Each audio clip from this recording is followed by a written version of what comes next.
Gloire à Dieu. Amen. Alléluia. Eh bien, aujourd'hui, on va parler de Jésus. Ah, eh oui, c'est extraordinaire. Je vous ai dit qu'on allait faire des choses extraordinaires. Donc, on va parler de Jésus. Puisque nous sommes son corps, l'Église est le corps de Christ. Christ est à la tête. Donc, ce serait bien de temps en temps qu'on parle de la tête, qu'on parle de lui. Parce que c'est lui qui est l'auteur de notre salut. Bien, je vais commencer. Vous n'allez pas tout de suite chercher dans la Bible, juste vous citer quelques versets simplement pour commencer. Le message sera celui qu'il faut admirer. Celui qu'il faut admirer. Parce que nous sommes dans un monde où, dans le monde, c'est facile à définir et à voir d'ailleurs, que beaucoup d'hommes sont en admiration devant d'autres hommes. Beaucoup de femmes sont en admiration devant d'autres femmes, etc., etc. En admiration sur plein de sujets, x, y raison. Les hommes sont en admiration. Sans même parler tout de suite des idoles, hein. Mais vous pouvez tomber en admiration devant quelqu'un, comment il parle, comment l'autre il fait la cuisine, comment l'autre il est très fort en mécanique, l'autre comment il est très fort je ne sais pas, en bricolage, en jardinage, peu importe. Puis, au fur et à mesure, votre admiration, elle reste dans votre cœur pour la personne. Bien. Il y a aussi, quand ça va un peu plus loin, des admirations qui vont vers des personnes qui au départ vous ne les admirez pas, mais vous leur êtes très fidèles sur les réseaux sociaux. Vous vous abonnez, vous cliquez, vous likez, vous partagez, vous accrochez à des gens, vous suivez même quand ils font des lives, vous suivez, vous êtes plus fidèle, sans s'en rendre compte, vous êtes plus fidèle à un écran, à un réseau social, à quoi que ce soit, qu'à Jésus-Christ lui-même. Ça se fait tout doucement, très finement. Le diable a tout son temps pour vous voler. Pendant que nous on dort, lui il réfléchit, il vous observe comment vous menez votre vie, et puis il voit comment il peut venir voler. Il y a eu un reportage il n'y a pas longtemps sur les vols de voitures. Auparavant, pour voler une voiture, il y avait un moyen basique, c'est tu prends un parpaing ou une petite brique, tu casses le carreau, tu ouvres la voiture et tu pars. Tu trafiques les fils, et tu suffit de 2-3 petites connaissances qu'un voleur t'a données, et puis toi tu vas reproduire. Et tout le monde reproduit et vole les voitures comme ça. Après, au fur et à mesure des années, ils ont essayé de trouver des tactiques qui ne font pas que ça casse le carreau. Et au fur et encore des années, jusqu'à aujourd'hui, il y a une technique où les gens viennent avec un boîtier, ils parcourent les petits pavillons comme ça. Toi, pendant que tu dors, ils ont un boîtier électronique. Ils passent le boîtier, ta clé, tu l'as placée quelque part dans la maison. Ils passent avec ce boîtier-là. Ce boîtier récupère les informations de ta clé. D'accord? Il les envoie à un autre boîtier, ou le complice à côté de la voiture. Et la voiture s'ouvre toute seule. Donc, la Bible l'a déjà dit, ils sont ingénieux pour faire le mal. Ça fait des milliers d'années que la Bible a dit que ça va augmenter. Ils vont avoir l'intelligence pour faire le mal, découvrir comment. Donc maintenant, ils ont inventé un antivirus. Il faut que tu achètes, il faut que tu dépenses encore un antivirus, 300 € pour protéger ta voiture.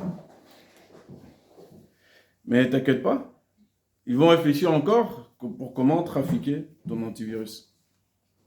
Parce que, au fur et à mesure, eh bien, l'être humain va se confier dans ce qu'il pense qui le protège. Ce qui me protège, ce n'est pas un boîtier particulier.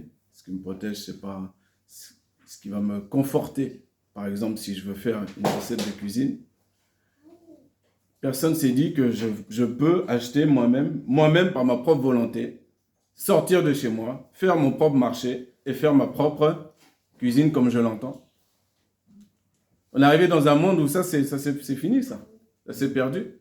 Il faut d'abord que tu aies regardé l'influenceur ou l'influenceuse qui a fait sa recette de cuisine, qui est bien suivi et qui, lui, va te dire comment faire, quoi faire. Je ne dis pas qu'il ne va pas te donner de bons conseils, ce n'est pas ça. Mais est-ce que tu as déjà, rappelle-toi, est-ce que tu te rappelles le temps où toutes ces choses-là n'existaient pas et tu sortais toi-même tout seul, librement, pour faire tes achats et te rendre compte que Dieu t'a créé, t'a donné l'intelligence et comme par hasard, tu fais des premières erreurs, des premières choses, des premiers essais, et puis après, au fur et à mesure, hop, tu arrives à trouver le juste milieu qu'il faut. Parce que ça ne te dérange pas d'avoir fait des erreurs, parce que tu sais, intrinsèquement, Dieu t'a créé comme ça, c'est la vie est faite comme ça. Avant de réussir, il faut faire des petites erreurs, c'est comme ça. Et tu es libre surtout. Aujourd'hui, on vit dans un monde où, de plus en plus, l'esclavage se resserre autour de nous. Il faut faire attention. Il ne se resserre pas d'une manière toujours grossière. Il se resserre aussi de manière fine. Donc, de temps en temps, tu peux te challenger et voir si tu es vraiment libre. Voilà. On est libre. Nous sommes censés être libres. Il y a une chose qui est intéressante, qui est écrite dans la parole de Dieu, c'est dans verset 30, la suite du chapitre que j'ai lu tout à l'heure. Chapitre 20, verset 30 dit ceci. Jésus donc fit aussi devant ses disciples beaucoup de miracles qui ne sont pas écrits dans ce livre. Commence bien. Vous vous rendez compte que tout ce que Jésus a fait, donc celui qu'il faut admirer, il y a beaucoup de choses qu'il a fait qui ne sont pas écrites dans le livre. Mais ces choses sont écrites afin que vous croyiez que Jésus est le Christ, le Fils de Dieu, et qu'en croyant, vous ayez la vie par son nom. Voilà pourquoi ces choses sont écrites. Pourquoi les postes des influenceurs ou d'autres, je ne sais pas comment on peut les appeler, ils produisent des choses, ils produisent pour avoir une audience. D'accord ? Pour avoir une audience. Et ils ont une audience. Mais la Bible, c'est différent. Il y a une grande différence. C'est que là, ce dont on parle aujourd'hui, ce livre-là, tout ce qui est écrit dans ce livre-là, est censé te donner la vie. D'ailleurs, en général, les gens sur les réseaux sociaux, ils vont multiplier les abonnements. Pourquoi? Parce qu'à un moment donné, celui que tu suis, il va te saouler, il va te lasser. Donc, tu vas changer. Et oui, c'est comme la nourriture. Si tu manges toujours la même chose, à un moment donné, ça va te fatiguer. Il faut que tu changes, il faut que tu varies. Et ça, le monde, le système de ce monde, il fait comme ça. Il sait que toi, tu as besoin de variété. C'est comme ça. Et parfois, on peut même vous ambiancer. J'ai déjà parlé, mais je me répète encore. On peut aussi ambiancer les chrétiens selon ce principe-là aussi, quel que soit l'endroit. On va lui amener de la variété, on va lui amener des choses qui vont faire en sorte que, à aucun moment, ce chrétien-là puisse dire « Ah, mon église locale m'ennuie. » Non, il faut qu'il soit toujours secoué, qu'il se passe quelque chose.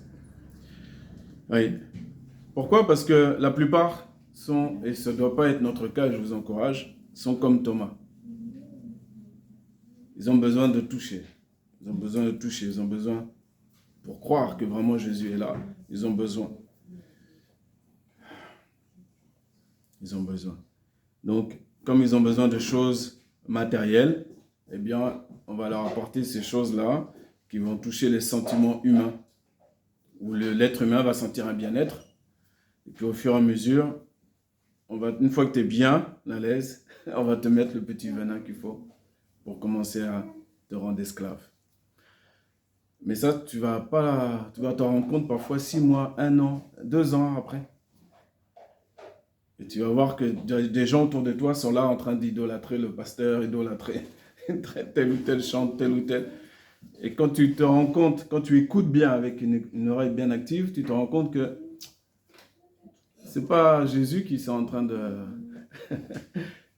train d'admirer. Non. C'est pas Jésus qu'on admire. Au chapitre suivant, chapitre 21, versets 24 et 25, il dit ceci.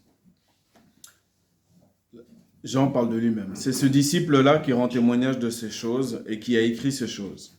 Et nous savons que son témoignage est vrai. Et il y a aussi plusieurs autres choses que Jésus a faites, lesquelles, si elles étaient écrites une à une, je ne pense pas que le monde même pût contenir les livres qui seraient écrits. Je ne sais pas si on se rend compte. Hein? Donc voilà celui auquel nous devons avoir une admiration sans faille. Dans votre version, dans Jean, là je vous invite à prendre l'évangile de Jean, chapitre 5. Jean, chapitre 5, verset 19.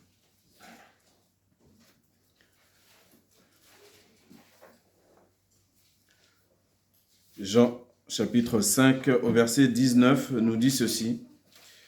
Jésus donc répondit et leur dit, en vérité, je vous dis, le Fils ne peut rien faire de lui-même, à moins qu'il ne voie faire une chose au Père. Car quelque chose que celui-ci fasse, cela le Fils aussi de même le fait. Car le Père aime le Fils et lui montre toutes les choses qu'il fait lui-même. Et il lui montrera des œuvres plus grandes que celles-ci, afin que vous soyez dans l'admiration. Dans la version seconde, on dit dans l'étonnement. Là, pour le coup, je préfère cette version-là, le littéral, afin que vous soyez dans l'admiration. Ah, l'admiration de qui? De Jésus-Christ.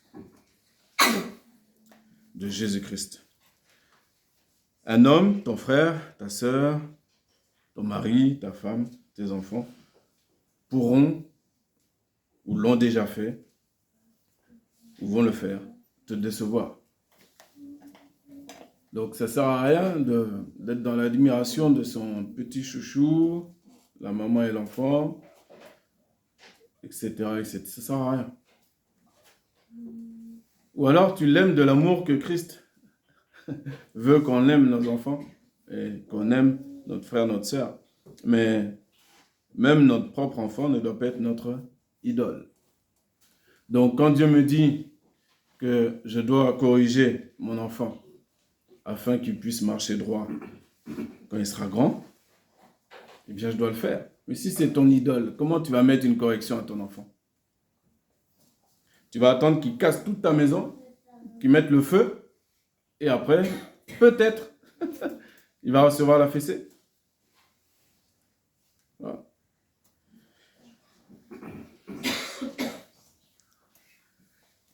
Non. Mais on est dans ces temps-là, où c'est même l'enfant qui va diriger même la maison. Ça aussi, c'est écrit, c'est biblique. C'est l'enfant qui décide qu'est-ce qu'on mange, qu'est-ce qu'on fait, c'est l'enfant. D'ailleurs, même parfois, les parents anticipent. Qu'est-ce que tu veux, mon petit chouchou? Qu'est-ce que tu veux, mon petit bébé? Qu'est-ce que tu veux? Qu'est-ce que tu veux? C'est pas mauvais de demander, ne vous inquiétez pas. Vous faites attention. Faites attention, tout doucement, l'enfant, il prend confiance. Et à un moment donné, tu ne pourras plus rien lui dire. De la même manière, ça c'est le système de ce monde dans lequel on est baigné. Et avec Dieu, c'est différent. Lui, il nous donne les directives. Dans Lévitique, il a dit au peuple d'Israël qu'il les a séparés des peuples afin qu'ils soient saints. Il les a séparés pour qu'ils soient la lumière pour toutes les autres nations. En les séparant, il leur donne les statuts, les ordonnances pour qu'ils sachent comment ils ont à marcher, à vivre, tout simplement. Et aujourd'hui, on est dans un monde où c'est à l'inverse. On dit à Dieu ce qu'il doit faire. On dit à Dieu, écoute, moi je te prie, mais tu ne m'entends pas. Je fais ceci, je fais cela, mais tu n'entends pas. Comme si Dieu n'était pas le créateur de nos propres oreilles. On croit qu'il est sourd. Mais ce n'est pas à nous de dire à Dieu ce qu'il a à faire. Ce n'est pas à ton fils à te dire, se lever un matin, te dire, papa, maman, fais comme ci, fais comme ça. Si un jour ton enfant fait ça, t'inquiète pas, c'est que Dieu est en train de te parler. Là. Et là, il faut se réveiller. Ça ne va pas du tout. Les enfants, ils auront toujours notre amour, mais dans l'ordre des choses établies. C'est Dieu qui nous donne les directives en prenant ces directives et en les mettant en pratique, eh bien, alors notre vie devient meilleure, comme par hasard. Nos chemins s'éclairent. Voilà. Mais nous sommes devenus lents à comprendre et lents à appliquer. Et ça, il n'y en a pas un pour attraper l'autre, je vous rassure. C'est l'humanité. C'est pour ça que Jésus est venu. Pour accomplir, et on va y venir, vous allez voir. On va y venir à une de mes histoires préférées. Mais on lit la Bible, c'est bien, on voit des principes, on voit des choses. Mais pourquoi on ne fait pas tous nos efforts pour faire comme Jésus? Puisqu'on sait que c'est lui qu'on doit admirer. Donc il n'y a que lui, on doit faire comme lui. On est d'accord? Voilà. Eh bien, on va voir un peu comment il fait. Allez, Évangile de Luc, chapitre 7. Comment il fait avec les gens difficiles tels que nous sommes bien des fois. Nous sommes bien difficiles pour notre Dieu. Et il va nous donner le moyen, un moyen d'action, une manière de faire les uns avec les autres. Et si on veut bien l'entendre et le comprendre, eh bien, peut-être qu'on fera pareil. J'espère en tout cas. Et si tu ne le comprends pas bien à l'instant T aujourd'hui, bah, tu reprendras le message, tu le réécouteras au fur et à mesure, tu demanderas à Dieu, parce que Dieu, il va mieux expliquer que moi-même. Mais dans ta chambre, dans ton lieu secret, donc c'est pas devant l'écran du coup, mais c'est dans ta chambre, au calme, avec ta Bible en papier. Je précise pour ceux qui sont derrière l'écran, une Bible en papier, ça ne va pas vous tuer, ça ne va pas vous faire de mal. Courage, vous allez y arriver. Voilà, une Bible en papier. Alors, l'évangile de Luc, chapitre 7, au verset 36, nous dit ceci. Avant d'introduire, j'explique quand même, pédagogie, pourquoi j'insiste lourdement avec le papier. Parce que quand tu lis un livre en papier et que tu es concentré dedans, eh bien, ça se grave plus dans ton esprit et donc dans ton cœur, quand on parle de la parole de Dieu, que si c'est un écran. L'écran amène de la déconcentration. Tu auras même oublié de couper tes notifications. Quoi qu'il arrive, tu auras oublié. Et ça, on est tous sujets à ça. D'accord? Allez, on va lire. Luc chapitre 7, verset 36. Et un des pharisiens le pria de manger avec lui. Et entrant dans la maison du pharisien, il se mit à table. Et voici une femme dans la ville qui était une pécheresse et qui savait qu'il était à table dans la maison du pharisien, apporta un vase d'albâtre plein de parfums. Et se tenant derrière, à ses pieds, et pleurant, elle se mit à les arroser de ses larmes. Et elle les essuyait avec les cheveux de sa tête et couvrait ses pieds de baisers, et les oignait avec le parfum. Et le pharisien qui l'avait convié, voyant cela, dit en lui-même, « Celui-ci, s'il était prophète, saurait qui et quelle est cette femme qui le touche, car c'est une pécheresse. » Première partie. Ça commence bien. Ça commence très bien puisque toi et moi, on a invité Jésus à venir chez nous. Voilà. Certains ont un petit peu ouvert la porte, d'autres à moitié et d'autres complètement ouvert la porte. Et on dit Jésus, viens. C'est une bonne chose. Jésus peut rentrer. Ta porte n'est pas verrouillée. C'est bien. Ce que le pharisien fait, faire rentrer Jésus chez lui, c'est bien. Quelle que soit la raison, quelles que soient ses arrière-pensées, si c'est pour bien se faire bien voir parmi les siens ou autres, peu importe. C'est pas grave, Jésus est là. C'est ce qui compte. Au départ, les personnes viennent à l'église, quelqu'un les a invités, ou alors ils passent devant, ils voient marqué église, ils rentrent. Ils sont là, c'est bien. C'est pas mauvais. Maintenant, quand tu es là, il y a une chose qui est extraordinaire, c'est que tu ne fais pas face à des êtres humains, tu fais face à Jésus-Christ et à son Esprit Saint. Donc, il va se passer des choses. Alors, on va regarder un petit peu ce que Jésus répond. Et Jésus, répondant, lui dit, « Simon, j'ai quelque chose à te dire. » Et il dit, « Maître, dis-le. » J'ai déjà parlé sur cette histoire-là, mais ce n'était pas enregistré. Là, c'est enregistré. Écoutez bien.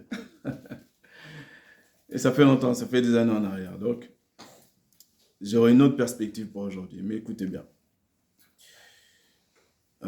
Vous savez pourquoi le pharisien fait entrer Jésus chez lui? D'une manière, c'est qu'il sait que c'est quelqu'un d'important. Jésus vient de faire des miracles. Jésus s'est déjà montré au peuple. Jésus a déjà fait des choses extraordinaires. Tout le monde s'y connaît ce que Jésus fait. Eh bien, donc, ça vaut le coup de le faire entrer chez soi. Peut-être qu'il va faire quelque chose pour moi. Peut-être que... On ne sait pas. Ça vaut toujours le coup. Alors maintenant, il dit au verset 39, ce qu'il faut noter, c'est que le pharisien dit dans son esprit, il dit quoi? Il dit, celui-ci, s'il était prophète. Celui-ci. Donc ça, c'est dans son esprit, dans sa tête. S'il était prophète. Mais audiblement, quand Jésus lui parle, qu'est-ce qu'il répond? Maître. Maître. Ça, c'est le roi des hypocrites. Maître. Verset 41. Dis-le. Pas de problème. Tout comme quand on peut chanter, je te donne tout, je te donne ma vie, je te donne mon cœur, etc. Fais ceci, Seigneur, fais cela, fais... Seigneur, il n'est pas sourd, puisque c'est le créateur de nos oreilles, comme j'ai dit tout à l'heure. Eh bien, il voit qu'on veut être épuré, il voit qu'on veut être saint, il voit qu'on veut avancer de plus en plus. Eh bien, pas de problème, il nous fait descendre sur la terre, dans la vie de chacun, des exercices pratiques. C'est comme ça qu'il fonctionne. Voilà. Bon, on ne connaît pas le sentiment initial. Hein? On ne va pas dire ce qui n'est pas écrit. On ne connaît pas le sentiment initial de Simon le pharisien. Mais en tout cas, Jésus est chez lui et c'est bien. C'est une bonne chose. Alors Jésus, il est pédagogue. Il n'est pas comme nous. Les hommes, c'est... Ah, si tu as quelque chose à me dire, il faut me le dire. Hein. Moi, je marche dans la vérité. J'aime les choses droites. Hein. Moi, j'aime les choses justes. J'aime la justice. Il faut me dire les choses. Ah ouais. Dès que quelqu'un te parle comme ça, tu peux arrêter de parler. Tu lui dis, assieds-toi, bois de l'eau. Assieds-toi, bois de l'eau. On va parler de la météo ou d'autres choses. On va parler de... Tu vas trouver une astuce pour changer de sujet. Tu ne vas jamais lui dire quoi que ce soit. Parce que la personne te démontre en un instant qu'elle n'a pas la capacité que tu lui dises des choses qui la concernent. Donc, tu vas trouver une astuce, une malice pour échapper. Sinon, c'est le dragon qui va sortir. Toi, tu penses que... Pourtant, le titre de son histoire, c'est « Tu peux... Dis-moi, dis-moi, dis-moi. » Ah ouais. La traduction, c'est « Ne me dis pas. » Ne me dis pas, je suis tellement nerveux. Je suis tellement de nerfs en moi. Là. Si tu me dis ce qui ne va pas chez moi, tu vas comprendre. Et c'est ce qui se passe, toujours. Bien. Un religieux, c'est comme ça. Un hypocrite, c'est comme ça. Maître, dis-le. Eh bien, Jésus, il sait ça. Donc Jésus, ce n'est pas Jean-Baptiste. Jésus, c'est le Fils de Dieu. Jésus, c'est celui en qui on doit porter toute notre admiration. Voilà. Le seul, l'unique. C'est ni Jean-Baptiste, ni Élie, ni Élisée, ni Samuel, ni Nathanaël, ni Pierre, ni Jean, ni Paul, ni Jacques. Vous savez, même sans s'en rendre compte, parfois, on aime beaucoup dans les assemblées parler de l'apôtre Paul, et c'est normal. Je pense que c'est un de nos frères préférés. Mais il serait très sévère avec nous pour pas qu'on l'idolâtre. Il faut faire attention, c'est très fin. Celui en qui on doit avoir de l'admiration, c'est Jésus-Christ. Eh bien, voyons voir sa pédagogie. Il dit, bon, un créancier avait 2 débiteurs. L'un lui devait 500 deniers, l'autre 50. Et comme il n'avait pas de quoi payer, il quitta la dette à l'un et à l'autre. Dis donc, lequel des deux l'aimera le plus? Et Simon répondant, j'estime que c'est celui à qui il a été quitté davantage. Il estime, hein, c'est moi. C'est pas n'importe qui. Hein. Attention, j'estime. Ah là là. Bon. Et il lui dit, tu as jugé justement. Et se tournant vers la femme, il dit à Simon, vois-tu cette femme? Comme le pharisien ne l'aurait pas vu. Vois-tu cette femme? Je suis entré dans ta maison. Tu ne m'as pas donné d'eau pour mes pieds. Mais elle a arrosé mes pieds de ses larmes et les a essuyés avec ses cheveux. Tu ne m'as pas donné de baiser. Mais elle, depuis que je suis entré, n'a pas cessé de couvrir mes pieds de baisers. Tu n'as pas oint ma tête d'huile, mais elle a oint mes pieds avec un parfum. C'est pourquoi je te dis, ses nombreux péchés sont pardonnés, car elle a beaucoup aimé, mais celui à qui il est peu pardonné aime peu. Deuxième pause. On va poursuivre après. Jésus n'est pas en train de dire tous ceux qui ne font pas beaucoup de péchés, vous êtes autorisés à m'aimer moi. C'est pas ça qu'il est en train de dire. Tous ceux qui ne sont pas voleurs, menteurs, brigands, adultères, tout ce que vous voulez, vous êtes autorisés à m'aimer moi.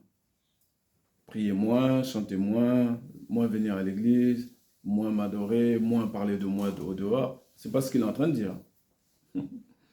Non. Il fait simplement une constatation. Il dit, bon, la femme là, il ne dit pas non plus que ce n'est pas une pécheresse. Il parle de ses péchés, mais il ne la définit pas comme une pécheresse. Vous voyez la différence? Le pharisien, le religieux, il va dire de telle ou telle personne, il va te figer dans ton péché. Il va te figer, il est comme ça. Elle est comme ça. Jésus va parler des actes qu'elle a commis. Ses péchés sont pardonnés. Elle l'a démontré par ce parfum de très grand prix. Verset 48. Et il dit à la femme, tes péchés sont pardonnés. Et ceux qui étaient à table avec lui se mirent à dire en eux-mêmes, qui est celui-ci qui pardonne même les péchés?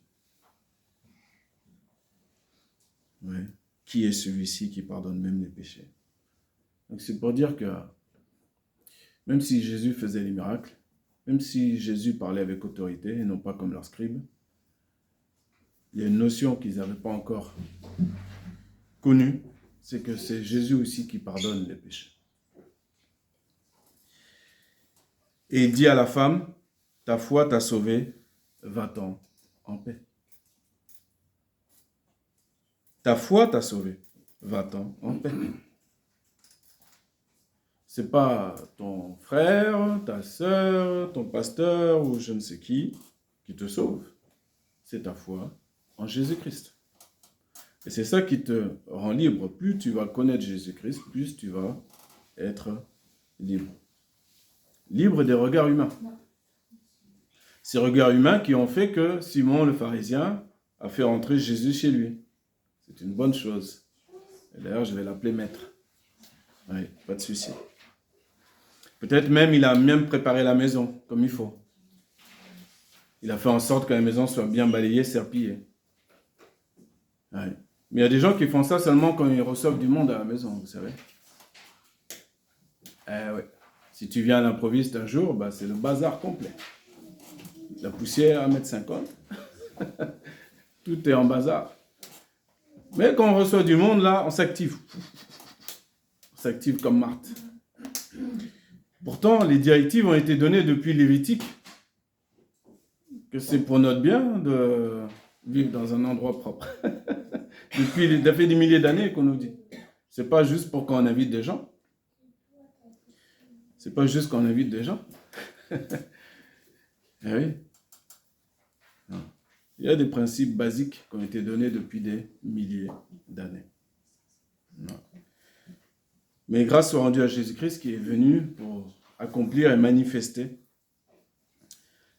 tout ce que Dieu a dit depuis le commencement.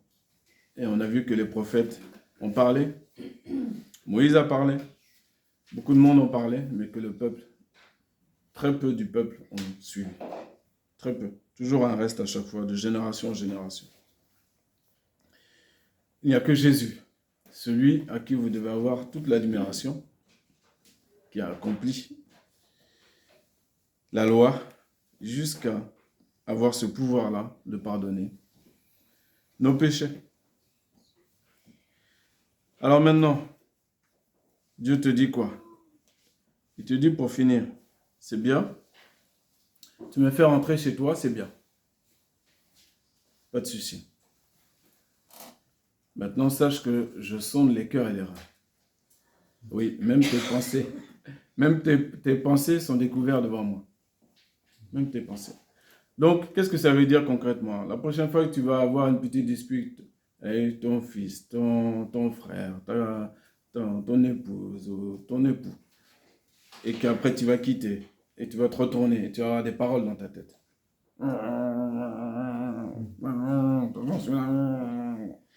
Bon, bah sache que ça, c'est consigné. Et qu'un jour, Jésus va te dire, tu mets ton prénom, et il va te dire, j'ai quelque chose à te dire. Tout comme il a dit à Simon. Donc là, aujourd'hui, il nous dit quoi? Il ne nous dit pas d'avoir peur. Il nous dit, écoute, là, aujourd'hui, si tu entends ma voix, n'endurcis pas ton cœur. Les péchés que tu as commis sont pardonnés.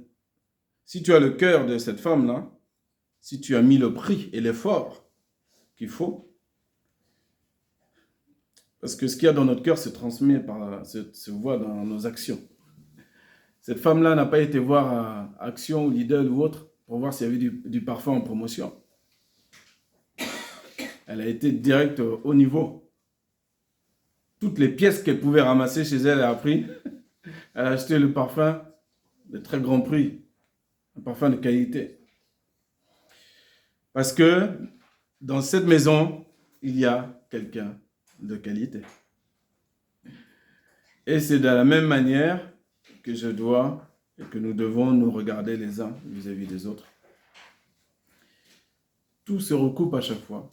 Que celui qui, je dois regarder mon frère comme étant supérieur à moi-même. C'est ce que la parole dit. Le monde dit non. Toi, tu as tes diplômes, tu as ton salaire, ton ceci, ta position dans le monde. C'est ça qui te fait quelqu'un. Ça, c'est le monde, ça. Et la Bible dit non. Ton prochain, tu le regardes comme étant supérieur à toi-même. Et tu vas même d'ailleurs regarder, t'occuper des intérêts de ton prochain avant de tes propres intérêts. Ah. Ça, c'est le système de Dieu. Et ça, c'est l'amour de Dieu. Donc, à partir d'aujourd'hui, bien sûr, l'Éternel veut et pardonne tes péchés. Si tu as ce cœur de cette femme-là, et il te dit, t'inquiète pas, ta foi, elle va te sauver. Si tu crois à ma parole, si tu crois que ce qui a été dit, avant même de voir, si tu crois ce qui a été dit, avant même que je revienne, avant même qu'il y ait un tremblement de terre tout près de toi pour que tu commences à avoir peur et commencer à plier les genoux et à prier Dieu, avant même, dès aujourd'hui, dès maintenant, si tu crois, eh bien, t'inquiète pas, tu seras sauvé. La paix du Seigneur est avec toi. Oui. Vous avez le choix de croire dès maintenant. Nous avons le choix de croire dès maintenant, non pas comme Thomas, mais comme les premières femmes à qui on a parlé pour dire que Jésus était ressuscité. Il y a un écart entre les deux. Hein? Eh oui. Continuons à relire ensemble, chacun de son côté, mais cette histoire où il y a de multiples enseignements qu'on n'a pas le temps de dire en quelques minutes. Voyez comment Jésus fait, et la prochaine fois que tu as dans ton esprit une sensation où tu as envie de dire les 4 vérités à quelqu'un, prends un pas de retrait, demande au Seigneur de t'instruire, te donner son esprit pour te donner l'astuce qu'il faut, avec l'amour. Si tu sens qu'il n'y a pas l'amour dans tes membres, tu te tais, tu fuis, voilà. tu vas doucement et tu vas vers le Seigneur, il va te donner les clés. Et tu verras que parfois, tu n'as rien à dire. Il n'y a rien à dire. Il n'y a rien à dire parce que la personne à l'instant T n'a pas la capacité d'entendre ce que tu as dû dire. Ça, c'est valable pour nous, ici, là, horizontalement, mais c'est valable aussi verticalement. Ah, Seigneur, dis-moi, brise-moi, dis-moi, fais ceci, fais cela. Dans des prières, parfois, on entend plein de choses, mais on ne se rend pas compte de ce qu'on dit. C'est comme pour la gloire de Dieu, que ta gloire descende, remplisse ce lieu. Mais non, non. Ou alors, un tout petit peu. Si on avait l'intelligence, on dirait, non, non, remplis pas comme au temps du temple de Salomon. Hein. Il y a qui va résister ici? Il faut rester calme. Il faut rester calme. Hein. Il faut rester calme. Que ta grâce, oui, vienne surabonder. Ta grâce, ta miséricorde, ton amour, ça oui, oui. Et la gloire de Dieu, il faut faire attention. Là, quand on parle de gloire, littéralement, ça signifie la présence divine. Voilà. Donc, Dieu sait qu'on ne peut pas résister à un certain niveau. Donc, il a envoyé le Saint-Esprit. Voilà. Déjà, physiquement, même quand Jésus dit « c'est moi », qu'est-ce qu'ont fait les soldats quand ils voulaient l'arrêter? La Bible nous dit, ils ont fait quoi? Ouf, ils sont tombés par terre en arrière. Il a réglé un tout petit peu le niveau de puissance, d'autorité, de dire c'est moi. On dit c'est Dieu, je suis là. Vous voulez vraiment m'arrêter? Là, c'est moi qui rajoute, hein, avec mes mots.